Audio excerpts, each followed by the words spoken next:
Welcome to the channel Easy Trick for computer science students and as well as those students who learn something new in the computer science field and as per the pandemic situation in the virtual field, because you all know that the issue of pandemic is very on the peak level, and the virtual reality, the computer science field is very helpful to all of you. So that is the new series already started by the yesterday on the channel by the types of operating system, and this is the part number 2.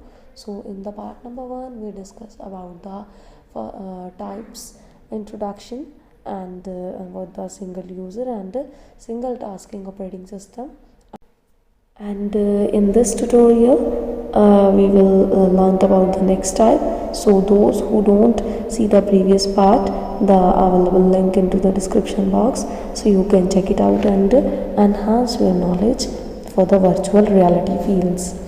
So now we will learn about the next type of operating system, that is the multi-user multitasking operating system. That is the very general word multitasking. You know that कि जो एक से ज़्यादा काम कर पाए उसको बोला जाता है. सो मल्टी यूज़र का ये मतलब होता है कि एक से ज़्यादा यूज़र काम कर पाए. मल्टीटास्किंग का मतलब जो एक ही पर्सन मल्टीपल काम उसके साथ कर पाए, और यहाँ पर पर्सन नहीं है, हमारा कंप्यूटर है जो एक से ज़्यादा काम परफॉर्म कर सकता है, वो है ऑपरेटिंग सिस्टम. जैसे ऑपरेटिंग सिस्टम में आप नंबर ऑफ़ यूज़र्स भी बढ़ा सकते हो, डाटाबेस के अंदर रेगुलेट कर सकते हो, एक यूज़र की बजाय 2 यूज़र्स भी हो सकते हैं. मल्टी यूज़र का इन्वायरमेंट क्रिएट किया जा सकता है एक सिंगल कंप्यूटर के अंदर ही, डेस्कटॉप पे भी और लैपटॉप के भी अंदर. आपने देखा होगा ना, जब भी आप उसको चलाते हो आप एक यूज़र नेम पासवर्ड लगा के रखते हो, और यूज़र नेम पासवर्ड के साथ साथ ये नॉलेज जो है वो चलती रहती है. तो यूज़र नेम पासवर्ड आप एक भी लगा सकते हो, 2 अकाउंट भी क्रिएट कर सकते हो, 3 भी क्रिएट कर सकते हो.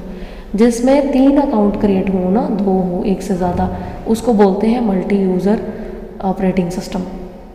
और काम एक इन्वायरमेंट में ही एक ही पर्सन अगर यूज़ कर रहा है तो उसको एक के अंदर ही सारा काम करना पड़ता है सिंगल सिस्टम के अंदर. तो वो मल्टीपल काम, कैसे कि आपने फ्रंट पे कुछ कर रखा है और बैक एंड पे जो आपने कोई ऑडियो सॉन्ग्स चला रखे हैं, वीडियो सॉन्ग्स चला रखे हैं, वो चलते रहते हैं एज यूजुअल. या फिर आपने कोई प्रिंटिंग का काम दे रखा है उसको, वो भी चलता रहता है, वो भी नहीं रुकता, क्योंकि एक बार प्रिंटिंग की कमांड दे दोगे तो फिर वो काम चलना शुरू हो जाता है, तो फिर वो चलता ही रहता है आगे आगे. तो काम का काम ऐसे ही चलता है. और इसके नेक्स्ट पॉइंट की बात करें तो ये फिर जो इसकी एग्जांपल होती है वो यूनिक्स ऑपरेटिंग सिस्टम है, सबसे पहला जो डॉस के बाद आया था, जिसमें कि आपको ये पार्ट मल्टी यूज़र और मल्टीटास्किंग का एनवायरनमेंट चलाने की ज़रूरत पड़ी थी. और उसमें फिर डॉस के अलावा क्योंकि मल्टीपल प्रोग्रामिंग्स आ चुकी हुई थी, सी लैंग्वेज, बेसिक लैंग्वेज, जावा, बहुत सारी लैंग्वेजेस आ चुकी थी, तो फिर यूनिक्स ऑपरेटिंग सिस्टम में ये काम सबसे पहले मल्टी यूज़र और मल्टीटास्किंग का एनवायरनमेंट हुआ था. और आज भी यूनिक्स ऑपरेटिंग सिस्टम एक सिक्योर एनवायरनमेंट में चलती है, जिसमें मल्टी यूज़र और मल्टी टास्किंग का एनवायरनमेंट चलता है. और इस डायग्राम को देख के आपको ये समझ आएगी कि एग्जांपल तो सारी हैं. देखो, विंडोज़ एनटी नेटवर्किंग के लिए यूज़ होती है, Windows Vista, Windows XP, Xenix is the application for the multitasking environment. Windows का कोई भी पार्ट, आपके पास जो भी विंडो है, 7 है, 8 है, 9 है, सब मल्टी यूज़र मल्टीटास्किंग का एनवायरनमेंट है. इसमें क्या है, आपको डायग्राम में दिख रहा होगा, एक CPU है और उसके साथ मल्टीपल यूज़र्स हैं. आपको स्क्रीन्स अलग अलग दिख रही हैं ना, यूज़र 1 2 3 4 5.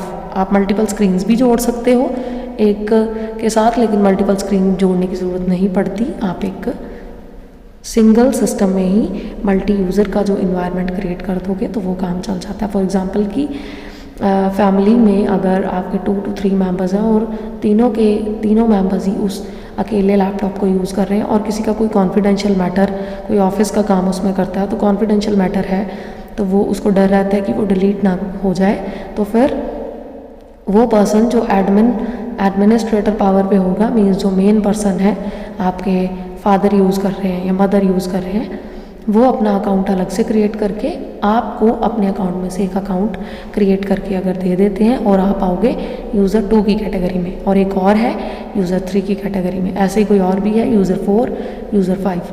मतलब हर एक अकाउंट का एक अपना पासवर्ड होगा और आप जब भी उसमें एंटर करोगे आपको भी वही डेस्कटॉप इशू होगा जो आपके एडमिन को हुआ था इशू। लेकिन जो एडमिन की फाइल्स थी वो आपको कभी भी नहीं दिखेंगी, लेकिन एडमिन पैनल को, क्योंकि CPU डायरेक्ट उसके साथ अटैच है और उन्होंने आपके लिए मल्टीपल अकाउंट्स क्रिएट किए हैं ना, तो फिर उनको आपका सारा डाटा मिलेगा। जैसे कि हम बात करते हैं पेरेंटल कंट्रोल थिंग की, तो पेरेंटल कंट्रोल थिंकिंग यहाँ पे बहुत काम आती है कि पेरेंट्स ने अगर अपने चिल्ड्रंस का, किड्स को काम करवाना है तो उनको एक एनवायरनमेंट क्रिएट करके दे सकते हैं। वो उसमें जो काम करेंगे उनको टाइम टू टाइम पता चलता जाएगा, इस तरह से वो कोई भी फालतू काम और नहीं करेंगे। सो ये था मल्टी यूज़र मल्टीटास्किंग का एनवायरनमेंट, और नेक्स्ट पार्ट हम नेक्स्ट ट्यूटोरियल में as per the schedule by tomorrow पढ़ेंगे। Till then take care, stay safe and thanks for watching.